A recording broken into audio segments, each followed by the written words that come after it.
ศูนย์ออกพบโตกจัดพิธีเปิดงานวางแสดงสินค้าหัตถกรรมเพื่อเฉลิมฉลองศูนย์ดังกล่าวครบรอบ25 ปี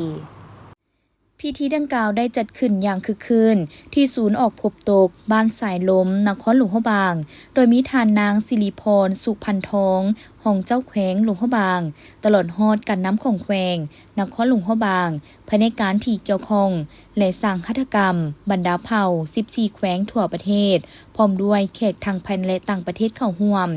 ในพิธีทานนางเวลมณีดวงดาราและทานนางโจแอนนาสมิธผู้ร่วมก่อตั้งศูนย์ออกพบโตกได้กล่าวว่าเพื่อเป็นการเฉลิมฉลองให้กับทุกคนที่อยู่เบื้องหลังของความสำเร็จบ่ว่าจะเป็นสร้างหัตถกรรมคู่ร่วมสัญญาพันธมิตรและสุมสน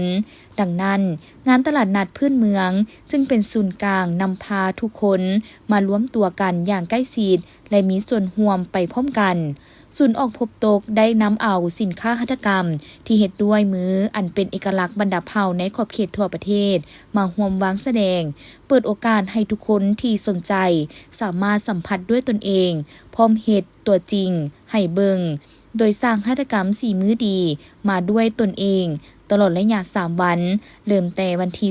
10-12 ตุลา2025ที่ผ่านมานี้ไผที่อยู่หลวงพระบางหรือไปฮอดหลวงพระบางสามารถไปแวะเยี่ยมชมและซื้อเป็นที่ระลึกหรือของต้อนของฝากเพื่อส่งเสริมผลิตภัณฑ์หัตถกรรมพื้นเมืองลาวภายในงานยังมีกิจกรรมหลากหลายเช่นการสาธิตงานหัตถกรรมกิจกรรมลงมือเฮ็ดตัวจริงแบบง่ายๆกิจกรรมสำหรับเด็กน้อยเล่นเกมเดินแบบชิมอาหารพื้นบ้านและอื่นๆศูนย์ออกพบโตกแม่นได้สั่งตั้งขึ้นในปี